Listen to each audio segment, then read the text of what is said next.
Good evening. As the year closes, politics does what it always does at moments like this. It strips away the distractions and reveals the pressures underneath. End of year messages are not just greetings, they are signals. They tell us who feels confident, who feels cornered, and who is trying desperately to control the story before the calendar turns. Tonight, we examine a message that did not calm the waters, but churned them, arriving at the precise moment when unresolved scandals, legal deadlines, and cultural returns collide. Hook. Ask yourself this: when power feels secure, does it shout or does it whisper? History suggests that volume rises when certainty falls. Paragraph 1. The latest end of year message from Donald Trump was loud, sweeping, and defiant. It framed the past year not as a sequence of shared national struggles, but as a personal battleground, with enemies named broadly and loyalties demanded explicitly. This is not accidental, it is a strategy. When institutions, courts, media, regulatory bodies refuse to bend, the response is often to delegitimize them all at once. The message was less about reflection and more about preemptive defense. Define reality before reality defines you. Paragraph 2. But speeches do not float in a vacuum. They land in a political economy shaped by inequality, concentrated power, and a public exhausted by spectacle. When leaders turn every setback into a conspiracy, they shift attention away from structural failures, wages that stagnate, costs that soar, and systems that serve a few at the expense of many. The drama becomes the product. And like any product, it is designed to capture attention, monetize outrage, and maintain loyalty in a crowded market of political narratives. Hook. Here is the uncomfortable truth: outrage is profitable, but accountability is expensive. Paragraph 3. This brings us to the looming Epstein file deadline. For years, the public has been told that transparency is coming: documents, names, connections. Deadlines matter because they force institutions to choose: disclosure or delay, truth or procedural escape. The anxiety surrounding these files is not about gossip, it is about power. Who knew what, who protected whom, and how wealth and status can insulate individuals from consequences that would devastate ordinary people. Paragraph 4. Notice how often, when such deadlines approach, the political noise intensifies elsewhere. New controversies bloom, old grievances are reheated. This is not coincidence. It is a time tested method of agenda control. If the public is arguing about personalities, it is not scrutinizing systems. If we are distracted by the theater, we are less likely to demand structural reform of finance, of justice, of the relationship between money and immunity. Hook. Distraction is not a failure of politics. For some, it is the business model. Paragraph 5. And then there is the return of what many are calling the Chanucorn, a cultural and media resurgence that blends ideology, identity, and entertainment into a single package.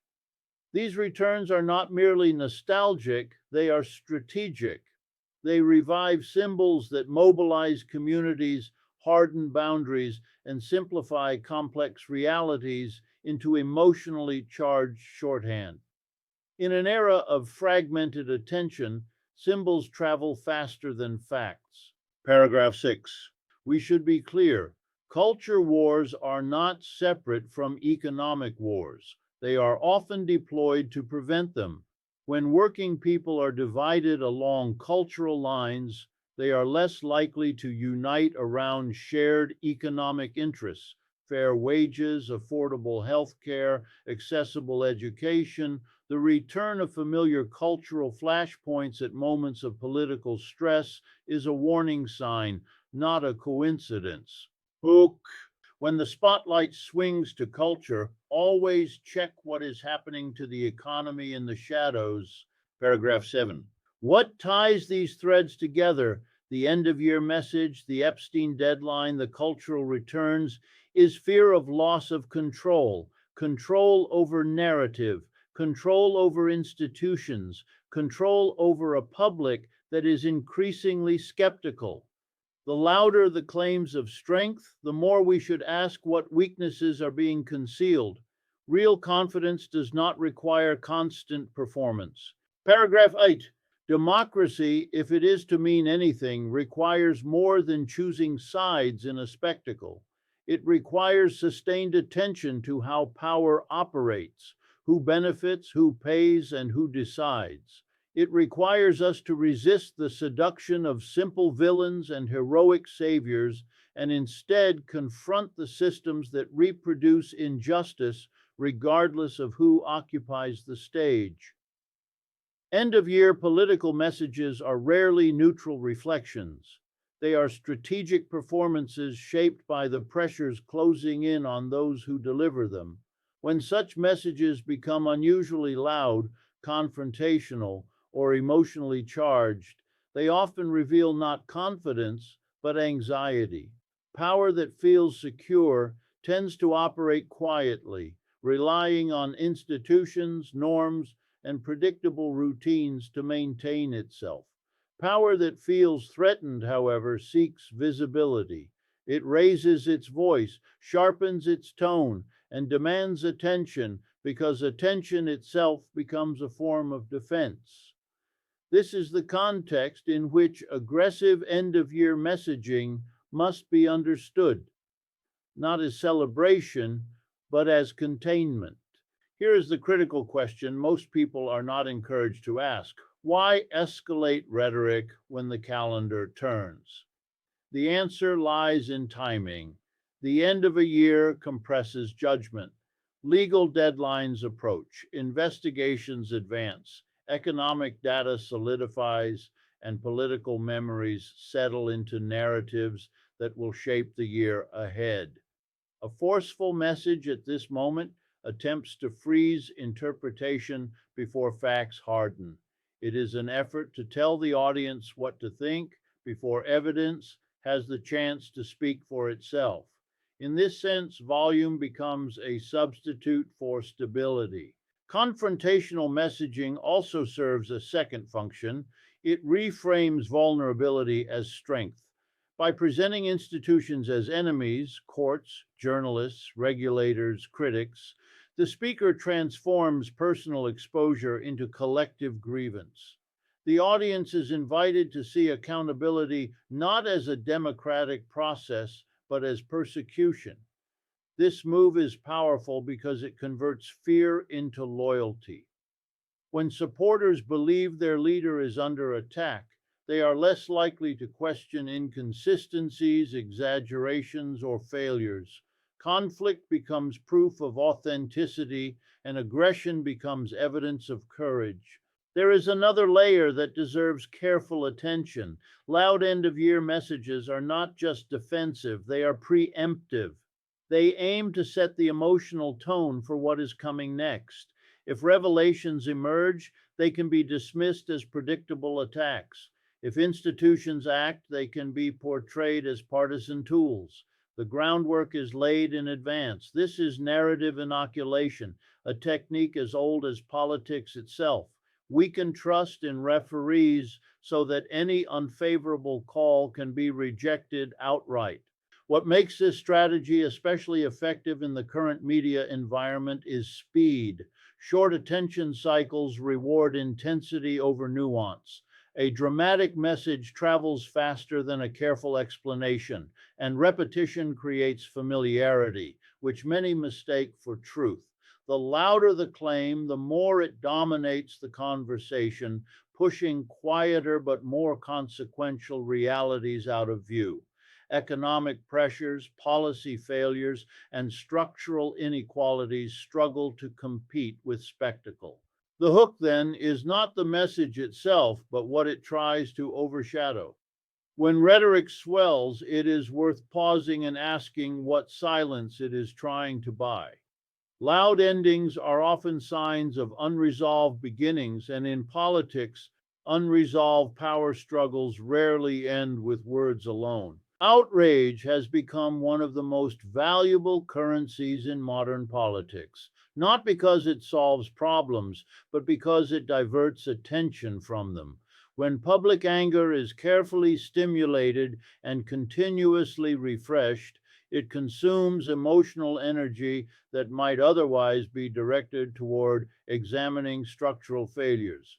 The more people argue about personalities, statements, and symbolic conflicts, the less time they spend questioning why wages lag behind productivity, why basic necessities grow more expensive, and why economic insecurity has become a permanent condition for millions. This is not an accident of political culture, it is a functional strategy. Consider how outrage operates. It simplifies reality into moral drama, offering heroes and villains rather than systems and incentives.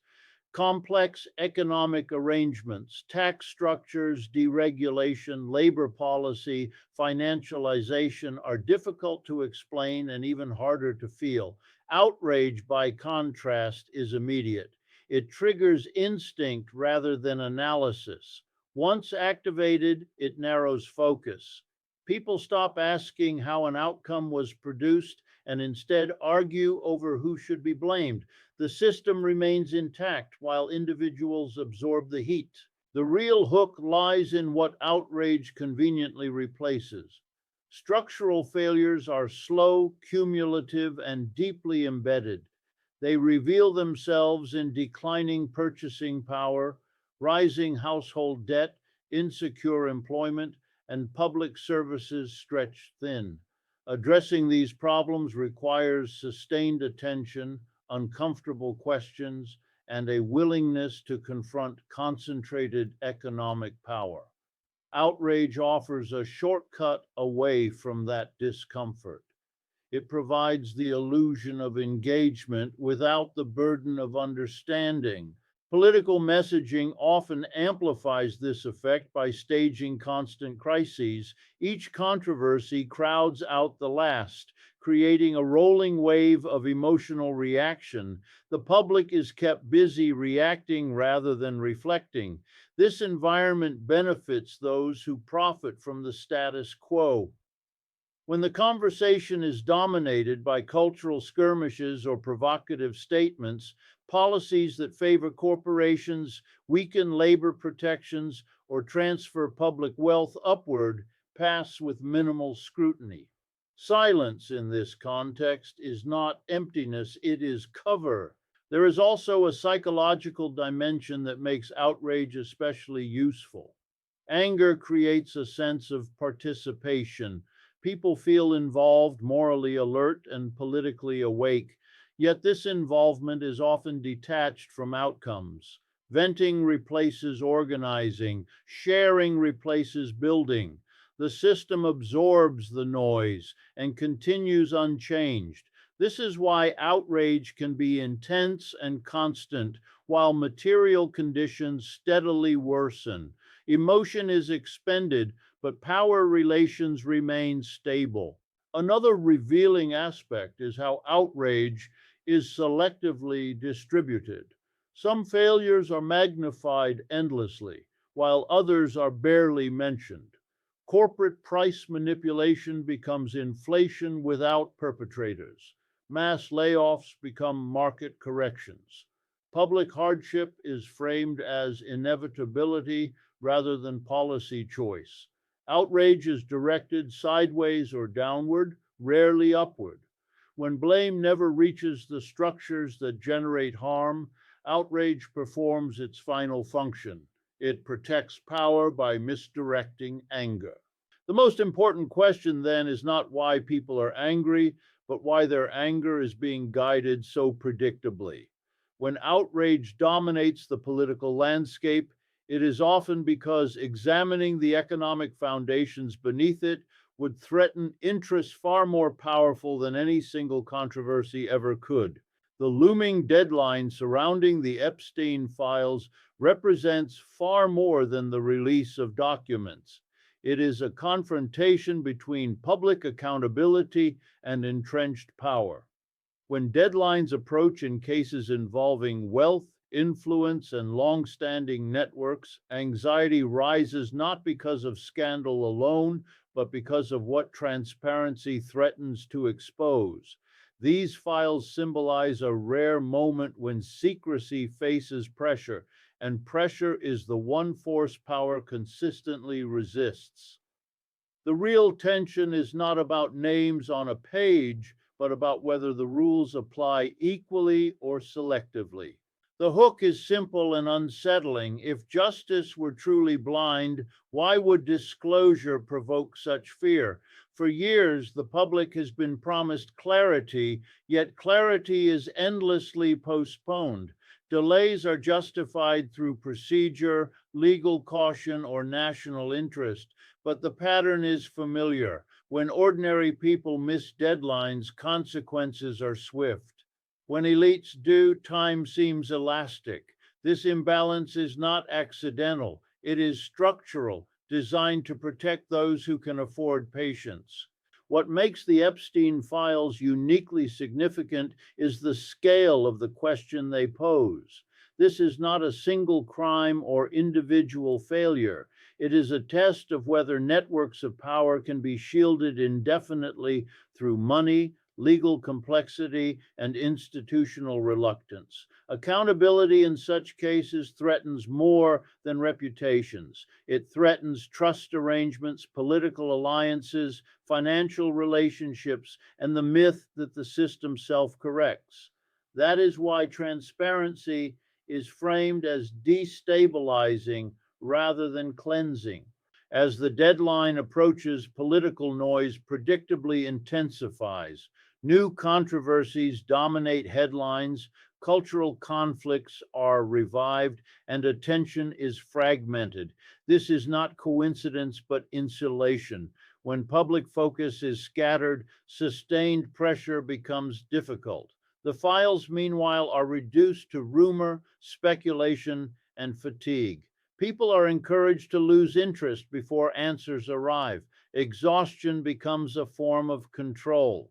There is also a deeper economic dimension often overlooked. The Epstein case exposes how extreme wealth can construct parallel legal realities. Access to top legal teams, private settlements, sealed records, and informal influence creates a buffer unavailable to most people. The question is not whether crimes occurred, but whether the system is designed to minimize consequences for those at the top. When deadlines loom, they threaten to puncture that buffer even briefly. Public frustration surrounding these files is often dismissed as voyeurism, yet that dismissal itself is revealing. Wanting transparency from powerful individuals is not curiosity, it is democratic expectation. A system that demands compliance from the many while negotiating discretion for the few cannot sustain legitimacy.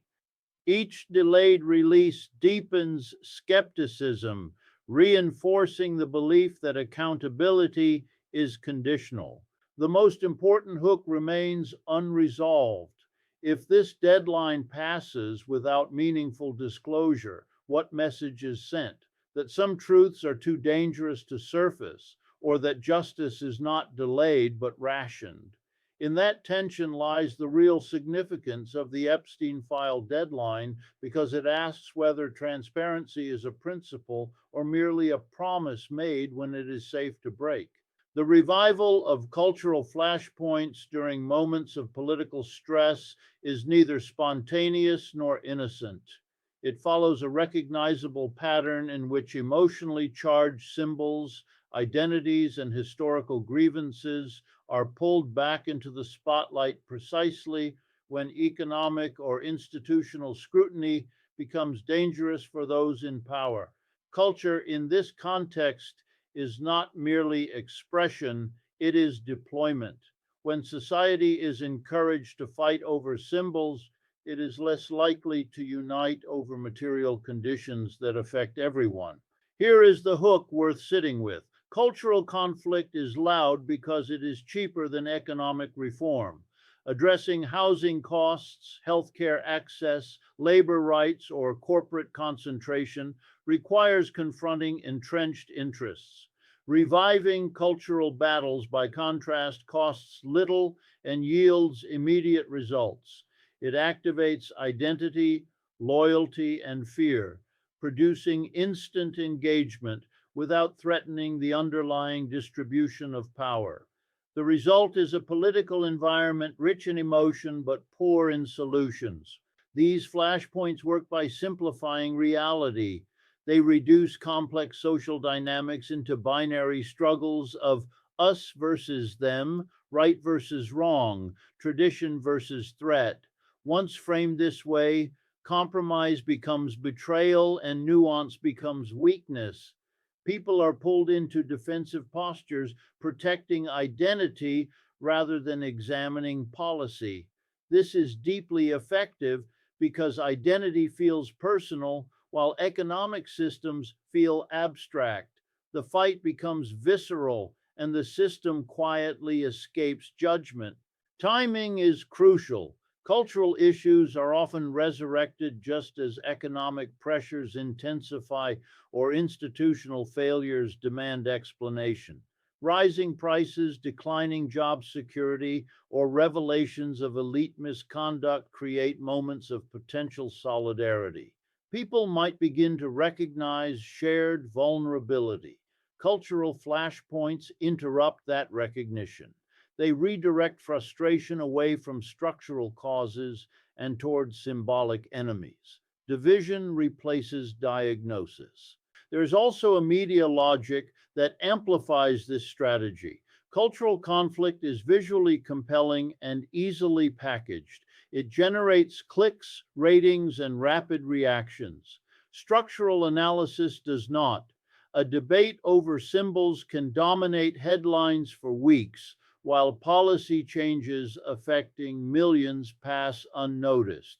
This imbalance rewards those who can continuously supply controversy while avoiding accountability.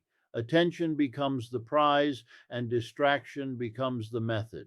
Another hook lies beneath the surface. Culture wars are not a substitute for economic struggle. They are often designed to prevent it. When working people are divided along cultural lines, they are less likely to organize around shared interests. A divided public negotiates poorly. Fragmentation weakens collective bargaining, political pressure, and democratic leverage. The system does not need to suppress unity if it can prevent it from forming. What makes the return of familiar cultural battles so effective is their familiarity. Old symbols carry emotional memory. They feel urgent even when nothing materially changes. This sense of repetition creates exhaustion, but also resignation. People begin to believe conflict is inevitable and resolution impossible. In that atmosphere, low expectations become normal and demands shrink. The deeper danger is normalization. When cultural conflict becomes constant, it feels natural rather than strategic. Yet each revival serves a purpose to keep society arguing over identity while decisions about resources, power, and accountability are made elsewhere quietly and with remarkable consistency. Democracy weakens when politics is reduced to personalities because personalities are replaceable while systems are resilient. The fixation on individual leaders, their language, their moods, and their conflicts creates the illusion that political outcomes rise or fall on character alone. That illusion is comforting because it suggests simple solutions: remove the villain, elect the hero, restore normalcy. The hook is this uncomfortable question: if changing faces were enough, why do the same problems survive every transition? Focusing on personalities turns politics into theater. The audience debates tone instead of structure, intentions instead of incentives. This shift benefits existing power arrangements because systems thrive when they are invisible. Tax codes, labor laws, financial regulations, and corporate governance do not trend on social media, yet they shape everyday life far more than any speech ever could. When attention is consumed by individuals, these mechanisms operate with minimal resistance. There is a deeper psychological pull at work. Humans relate more easily to stories than to systems. A single figure can absorb anger, hope, and loyalty in ways abstract institutions cannot. Political messaging exploits this tendency, offering leaders as symbols onto which complex frustrations can be projected. The danger is not emotional engagement itself, but emotional misdirection. Anger aimed at a person often spares the structures that empowered that person in the first place. Another hook worth confronting is this: systems do not depend on intentions. A leader may promise reform sincerely, yet operate within frameworks designed to resist it. Markets reward certain behaviors regardless of morality. Political institutions channel outcomes regardless of rhetoric. When accountability stops at personalities, systemic constraints remain unquestioned, ensuring that future leaders reproduce similar results even when they campaign as opposites. This focus also distorts responsibility. When success is personalized, failure is too. Structural causes of unemployment become leadership flaws. Policy driven inequality becomes personal incompetence. This framing protects the underlying rules of the game. It allows defenders of the system to argue endlessly over who mismanaged it, rather than whether the system itself is misaligned with democratic needs. The media environment intensifies this distortion. Personal conflict is digestible, dramatic, and continuous. Systemic analysis is slower and less profitable. As a result, democratic debate becomes episodic rather than structural. Each controversy resets the conversation, preventing cumulative understanding. People feel politically saturated, yet remain unclear about how power actually functions. The most consequential hook is this: democracy is not preserved by outrage or admiration, but by comprehension. Understanding systems reveals leverage points where collective action, policy change, and institutional reform can alter outcomes. Without that understanding, participation becomes reactive rather than strategic. When citizens demand accountability from systems rather than symbols, the political terrain shifts. Questions change from who said what to who benefits and who decides. That shift is threatening to concentrated power because it exposes patterns rather than personalities, and patterns are harder to dismiss.